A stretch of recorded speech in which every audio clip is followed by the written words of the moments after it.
નમસ્તે વિદ્યાર્થી મિત્રો, હું મોહિત પટેલ. આજે આપણે સ્ટાન્ડર્ડ 6 વિષય છે આપણો મેથ્સ એટલે કે ગણિત. એમાં છે ચેપ્ટર 1 સંખ્યા પરિચય. હવે સંખ્યાનો પરિચય તો તમે ધોરણ 1 થી 5 સુધીમાં ઘણો બધો સંખ્યાનો પરિચય મેળવ્યો છે, પણ અહીંયા ધોરણ 6 માં થોડીક આપણે રિપીટેશન કરી લઈએ કે સંખ્યા પરિચય એટલે કે શું. આપણે જોઈએ વિદ્યાર્થી મિત્રો, સંખ્યા પરિચયમાં આપણે પ્રાકૃતિક સંખ્યાઓ, પૂર્ણ સંખ્યાઓ વગેરેનો સમાવેશ થાય. જે ગણતરીની સંખ્યાઓ છે એટલે કે 0 થી 1 2 3 4 અસંખ્ય સંખ્યાઓ આપણી પાસે છે અને આ બધી જ સંખ્યાઓ ગણતરીની છે વિદ્યાર્થી મિત્રો. તો આપણે પ્રાકૃતિક સંખ્યાઓની શરૂઆત કરીએ વિદ્યાર્થી મિત્રો. તો પ્રાકૃતિક સંખ્યાની શરૂઆત પ્રાકૃતિક સંખ્યાઓ 1 2 3 4 એટલે કે એવું કહેવા માંગે છે કે વિદ્યાર્થી મિત્રો, પ્રાકૃતિક સંખ્યાઓની શરૂઆત 1 થી થાય છે, જે અનંત સુધી છે, અસંખ્ય છે. એટલે કે આપણે સૌથી નાની પ્રાકૃતિક સંખ્યાની વાત કરીએ તો 1 થાય, પણ આપણે સૌથી મોટી પ્રાકૃતિક સંખ્યા મેળવી શકતા નથી. કેમ? કારણ કે તે અનંત સુધી છે અથવા તો તે અસંખ્ય છે. હા, પણ તમને કોઈ અમુક સંખ્યાઓ આપેલી હોય અને એમાંથી જો તમને પ્રાકૃતિક સંખ્યા શોધવાની કહી હોય તો આપણે એમાં સૌથી નાની અને સૌથી મોટી બંને સંખ્યાઓ આપણે શોધી શકીએ છીએ. તો આ થઈ પ્રાકૃતિક સંખ્યાઓની વાત. એવી જ રીતે વાત કરીએ વિદ્યાર્થી મિત્રો તો પૂર્ણ સંખ્યાઓ. તમને એવું થાય કે પૂર્ણ સંખ્યાઓ અને પ્રાકૃતિક સંખ્યાઓમાં શું ફેર છે, શું તફાવત છે? તો જોઈએ, પૂર્ણ સંખ્યાઓની શરૂઆત થાય છે 0 1 2 3 4 એનો મતલબ એવો છે વિદ્યાર્થી મિત્રો કે પૂર્ણ સંખ્યાઓની શરૂઆત શૂન્યથી થાય છે, જ્યારે પ્રાકૃતિક સંખ્યામાં શૂન્યનો સમાવેશ થતો નથી. તો સૌથી નાની પૂર્ણ સંખ્યાની વાત કરીએ તો એ છે 0 અને સૌથી નાની પ્રાકૃતિક સંખ્યાની વાત કરીએ તો એ છે 1.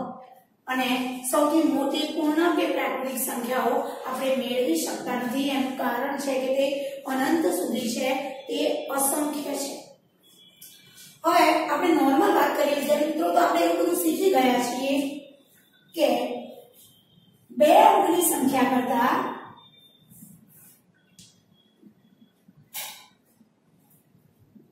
3 અંકની સંખ્યા હંમેશા મોટી જ હોય.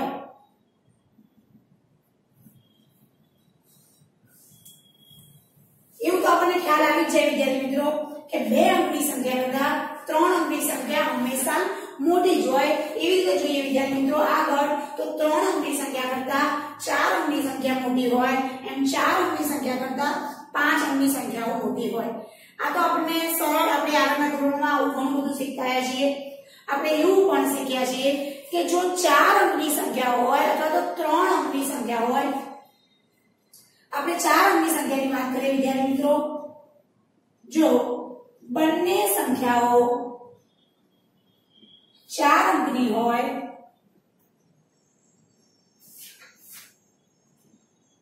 તો આપણે એને શરૂઆતમાં એકમ, દશક, સો અને હજાર એટલે કે આપણે 1000 નો અંક તપાસીએ છીએ. જોઈએ આપણે એક સંખ્યાનું એક્ઝામ્પલ લઈએ વિદ્યાર્થી મિત્રો. 4852 અને બીજી સંખ્યા છે 3742. બંને 4 અંકની સંખ્યા જ છે. 4 અંકની સંખ્યા આપણે જોઈએ તો વિદ્યાર્થી મિત્રો એકમ, દશક, સો અને હજાર. એવી જ રીતે અહીંયા એકમ, દશક, સો અને હજાર. તો 4 અંકની સંખ્યામાં આપણે જો મોટી સંખ્યા શોધવી હોય તો આપણે સૌથી પહેલા આ 1000 નો અંક આપણે ચેક કરવો પડે. તો 1000 ના અંક ઉપરથી આપણને ખબર પડી જાય કે અહીંયા આ સંખ્યા મોટી છે, કારણ કે એનો 1000 નો અંક 4 છે અને અહીંયા 1000 નો અંક 3 છે. એટલે કે હજારનું જે સ્થાનમાં અહીંયા સંખ્યા નાની છે અહીંયા મોટી છે તો એના ઉપરથી આપણને ખ્યાલ આવી જાય કે આ સંખ્યા મોટી છે. કોઈ કારણસર વિદ્યાર્થી મિત્રો આપણે અહીંયા પણ આવી કોઈ સંખ્યા છે, બંને જગ્યાએ અહીંયા હજારનો અંક સરખો છે તો આપણે એને એકમ, દશક અને 100 નું સ્થાન આપણે એને ચેક કરવાનું એટલે કે તપાસવાનું રહે છે. જ્યારે જો 1000 ના અંક સરખા હોય તો આપણે 100 ના સ્થાનમાં તપાસવું પડે છે. અહીંયા 1000 નું સ્થાન સરખું છે તો આપણને ખ્યાલ આવતો નથી કે કઈ સંખ્યા મોટી છે. તેના પછી આપણે જોઈએ તો આપણે એનું 100 નું સ્થાન તપાસીએ છીએ તો 100 ના સ્થાનમાં 8 અને અહીંયા 7 છે તો આપણને ખબર પડે કે 8 મોટા છે તો આ સંખ્યા આપણી મોટી છે. કોઈ કારણસર આપણે 1000 નું સ્થાન અને 100 નું સ્થાન પણ સરખું છે તો આપણે એનું દશકનું સ્થાન પણ તપાસી અને કહી શકીએ છીએ કે સંખ્યા કઈ મોટી છે અને કઈ નાની છે. અને જો દશકનું સ્થાન પણ સરખું હોય તો આપણે એને એકમના સ્થાન પરથી આપણે મેળવી શકીએ છીએ કે કઈ સંખ્યા મોટી છે અને કઈ સંખ્યા નાની છે. આવી રીતે આપણે ઘણી બધી જેટલી પણ અનંત સુધી આપણે મોટી સંખ્યાઓ 4 અંકની, 5 અંકની, 6 અંકની બધી જ સંખ્યાઓ આપણે મેળવી શકીએ છીએ.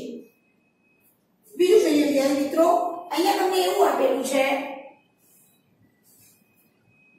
કે 2, 8, 6 અને 3 આવા 4 અંકો આપેલા છે. 3 પણ આપેલા હોય પણ 4 અંકો ઉપરથી તમને પુનરાવર્તન કર્યા વગર આપણે સૌથી મોટી સંખ્યા અને સૌથી નાની સંખ્યા શોધવાની છે. તો આવું તો તમને શીખી ગયા હશો એટલે તમને આ બધું નોર્મલ લાગશે પણ છતાં આપણે ફરી એકવાર જોઈએ તો સૌથી મોટી સંખ્યા માટે આપણે સૌથી પહેલા આ 4 અંકોમાંથી સૌથી મોટો અંક પસંદ કરવામાં આવે છે.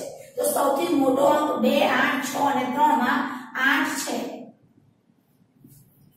8 પછી વિદ્યાર્થી મિત્રો 6 છે, પછી આવે 3 અને પછી આવે 2. તો આ આપણી સૌથી મોટી આ 4 અંકોથી બનતી સૌથી મોટી સંખ્યા. આમાં આપણે પુનરાવર્તન કરવાની જરૂર પડતી નથી. એ જ રીતે વિદ્યાર્થી મિત્રો આપણે સૌથી નાની સંખ્યા પણ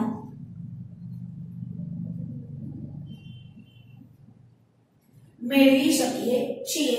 એનાથી ઉલટું નાની સંખ્યા મેળવવા 4 અંકોમાંથી સૌથી નાનો અંક આપણે પહેલા પસંદ કરીશું એટલે કે 2.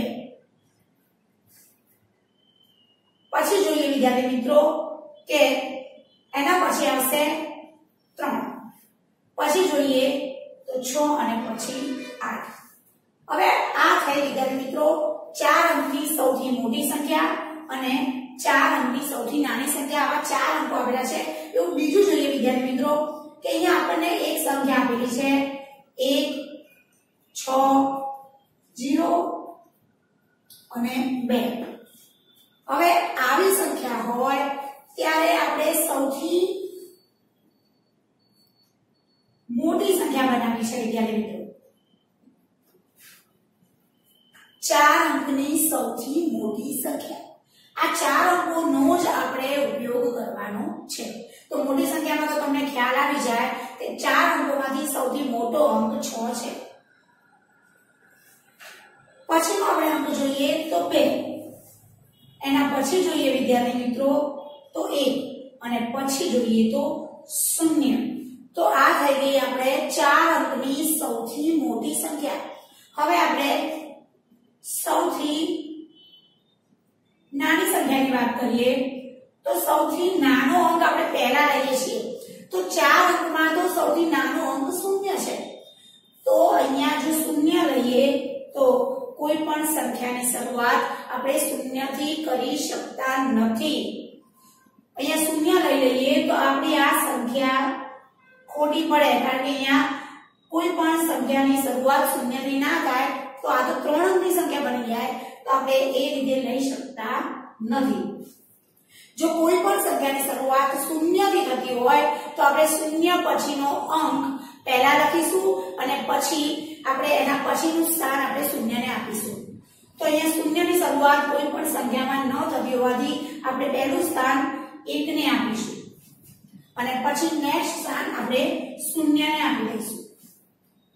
પછી આપણે જેમ કરીએ છીએ એમ કે 1 પછી આવે છે 2 અને 2 પછી આવે છે 6. તો આ થઈ ગઈ આપણી 4 અંકની સૌથી નાની સંખ્યા. આવો આપણે બીજું વિદ્યાર્થી મિત્રો બીજું કેટલું પણ સમજીએ. જોઈએ આપણે બીજી સંખ્યાઓ પણ છે. તો જોઈએ વિદ્યાર્થી મિત્રો, એક અંકનું 2 વાર પુનરાવર્તન કરી 4 અંકની સૌથી મોટી સંખ્યા અને સૌથી નાની સંખ્યા બનાવવાની છે. તો કોઈ પણ અહીંયા આપણને એક અંક આપેલા છે 3, 8 અને 7. એમાંથી આપણે સૌથી મોટી સંખ્યા 4 અંકની અને 4 અંકની સૌથી નાની સંખ્યા બનાવવાની છે.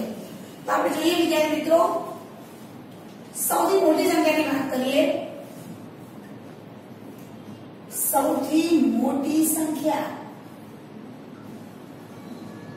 અને સૌથી નાની સંખ્યા.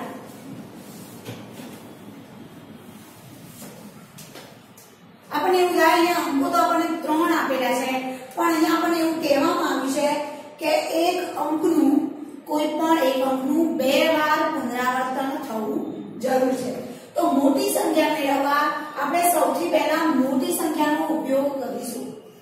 તો આપણી સૌથી મોટી સંખ્યાને પહેલા 8. ફરી મોટી સંખ્યા મેળવવા 8 નું જ આપણે ફરી પુનરાવર્તન કરીશું.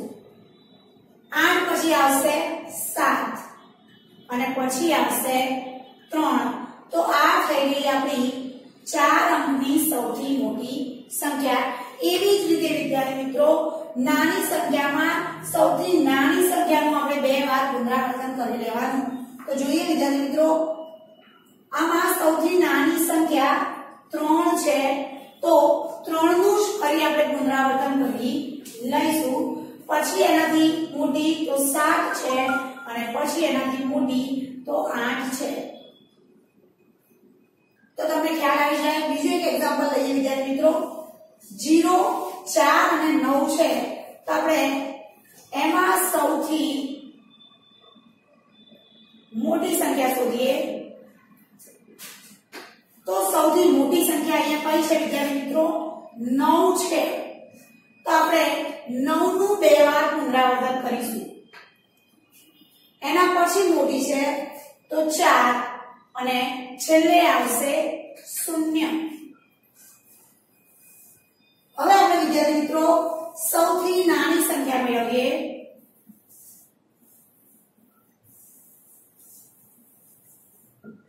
સૌથી નાની સંખ્યામાં મેં કહ્યું હતું કે સૌથી નાની સંખ્યા મેળવીએ એટલે જે સંખ્યા જે અંક સૌથી નાનો છે એ અંકનું 2 વાર પુનરાવર્તન થવું જોઈએ. તો અહીંયા આ 3 માં 0 એ સૌથી નાના છે. તો આપણે 0 નું 2 વાર ડાયરેક્ટ કોઈ પણ સંખ્યાની શરૂઆત આપણે આગળ પણ જોયું વિદ્યાર્થી મિત્રો કે 0 ની શરૂઆત આપણે કોઈ પણ સંખ્યામાં કરી શકીએ નહીં, અથવા તો કોઈ પણ સંખ્યા માટે 0 ની શરૂઆત થાય નહીં. તો અહીંયા સૌથી નાની સંખ્યા 0 પછી લઈએ 4. મેં તમને કહ્યું હતું કે 4 ભલે આપણે લીધા કારણ કે સંખ્યાની શરૂઆત આપણે 0 થી કરી શકતા નથી, પણ પછી તરત જ આપણે આપણી નાની સંખ્યા લઈ શકીએ છીએ. તો આપણી નાની સંખ્યા 0 છે. તો આપણે 0 નું જ 2 વાર આપણે પુનરાવર્તન કરીશું અને પછી લખીશું 9. તો આ થઈ ગઈ આપણી સૌથી નાની સંખ્યા. યાદ રાખજો વિદ્યાર્થી મિત્રો, જો અંકમાં 0 હોય અને શરૂઆત 0 થી કરવામાં આવે તો સંખ્યાની શરૂઆત 0 થી થતી નથી. તો આપણે એના પછીનો અંક લઈ અને પછી આપણે 0 એના પછીના સ્થાનમાં મૂકીએ છીએ. અહીંયા આપણને એવું કહેવામાં આવ્યું કે કોઈ પણ અંકનું 2 વાર એટલે નાની સંખ્યા માટે આપણે અહીંયા 0 નું 2 વાર પુનરાવર્તન કર્યું. આવા બીજા અંકો આપીએ તો તમને ખબર પડી જાય. હવે અહીંયા એક બીજું એવું આપેલું છે કે આપેલ શરતને આધારે 4 અંક વડે સૌથી મોટી અને સૌથી નાની સંખ્યા મેળવવાની છે. અહીંયા આપણને શરત શું આપેલી છે વિદ્યાર્થી મિત્રો? અહીં એક પણ અંકનું પુનરાવર્તન થવું જોઈએ નહીં. આપણે કોઈ પણ અંકનું અહીંયા જેમ આપણે અહીંયા તમને કહેલું હતું કે કોઈ પણ એક અંકનું આપણે પુનરાવર્તન થવું જોઈએ, ત્યારે અહીંયા આપણને એવું કહેવામાં આવ્યું છે કે કોઈ પણ અંકનું આપણે પુનરાવર્તન થવું જોઈએ નહીં, એટલે દરેક અંક આપણને એક જ વાર મળશે, બીજી વાર મળશે નહીં. અને નેક્સ્ટ કહે છે કે અંક આપણે 0 થી 9 નો ઉપયોગ કરી શકીએ છીએ. તો આપણે જોઈએ સૌથી મોટી સંખ્યા જોઈએ વિદ્યાર્થી મિત્રો. 0 થી 9 માં અહીંયા આપણને શું કીધું છે, એમાં દરેક વખતે 7. તો આપણે અહીંયા 4 ખાના પાડી દઈએ, કારણ કે આપણને 4 અંકની સંખ્યા કહેલી છે. 1 2 3 અને 4 4 બોક્સ બનાવી દીધા છે. સંખ્યા કહેવા માટે આપણને એવું કહ્યું છે કે દરેક વખતે અંક 7 એકમના સ્થાનમાં હોય. તો આપણે સૌથી પહેલા 7 ને એકમના સ્થાનમાં મૂકી દઈએ.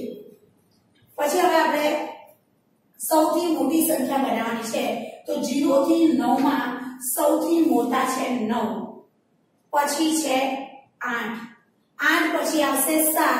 પણ 7 ને આપણે એકમના સ્થાનમાં લઈ લીધેલા છે અને આપણને શરૂઆતમાં એવું કહેવામાં આવેલું છે કે કોઈ પણ અંકનું પુનરાવર્તન થવું જોઈએ નહીં. તો 7 આવી ગયા છે, તો આપણે હવે કઈ સંખ્યા એના પછી આવશે, તો 6. તો આ થઈ ગઈ આપણી સૌથી 9 8 6 અને 7 આ આપણી સૌથી મોટી સંખ્યા છે વિદ્યાર્થી મિત્રો. હવે આપણે જોઈએ સૌથી નાની સંખ્યા. આમાં પણ આપણે 4 અંકની સંખ્યા લેવાની છે. તો આપણે 4 ખાના પાડી દઈશું વિદ્યાર્થી મિત્રો. અહીંયા એ જ આપણી જોડે સમજ છે કે દરેક વખતે 7 એકમના સ્થાનમાં હોવા જોઈએ. તો આપણે 7 ને એકમના સ્થાનમાં લઈ લીધા. હવે સૌથી નાની સંખ્યા માટે આપણે 0 થી 9 માં જે અંક સૌથી નાનો છે એને પસંદ કરીએ. તો અહીંયા આપણને સૌથી નાનો અંક 0 છે, પણ આપણે કોઈ પણ સંખ્યાની શરૂઆત 0 થી કરી શકતા નથી, એટલે આપણે લઈએ છીએ 1. આપણે આગળ પણ જોયું, જો 0 થી ન કરી શકીએ પણ આપણે 0 નો સમાવેશ કરવાનો હોય તો 1 પછી આપણે 0 ને લઈ શકીએ છીએ. હવે 1 પછી આવશે 2. તો આ થઈ આપણી સૌથી નાની સંખ્યા 1 0 2 7. આપણી બધી જ શરતોનું અહીંયા પાલન થાય છે. આપણી શરતો એવી છે કે કોઈ પણ એક અંકનું પુનરાવર્તન થવું જોઈએ નહીં. તો આપણે કોઈ પણ અંક 2 વાર આવતો નથી અથવા તો તેનું પુનરાવર્તન થતું નથી. બીજું આપણને એવું કહેવામાં આવ્યું છે કે અંક 0 થી 9 એટલે 1 થી 0 થી 9 સુધીના અંકનો પણ આપણે ઉપયોગ કરેલો છે. ત્રીજી શરત છે આપણી કે દરેક વખતે અંક 7 એકમના સ્થાને હોય. તો એકમના સ્થાને 7 આપણે મૂકેલા જ છે. એવી જ રીતે અહીંયા કહે છે કે દરેક વખતે 4 દશકના સ્થાનમાં હોય છે.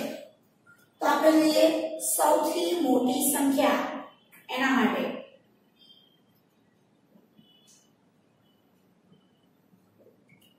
આપણે 4 બોક્સ પાડી લઈએ વિદ્યાર્થી મિત્રો, કારણ કે આપણને 4 અંકની સંખ્યા શોધવાની કહેલી છે.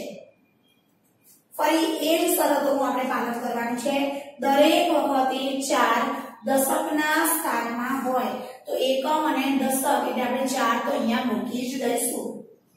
ફરી આપણે સૌથી મોટી સંખ્યા માટે 0 થી 9 ની અંદર સૌથી મોટી સંખ્યા કઈ છે વિદ્યાર્થી મિત્રો?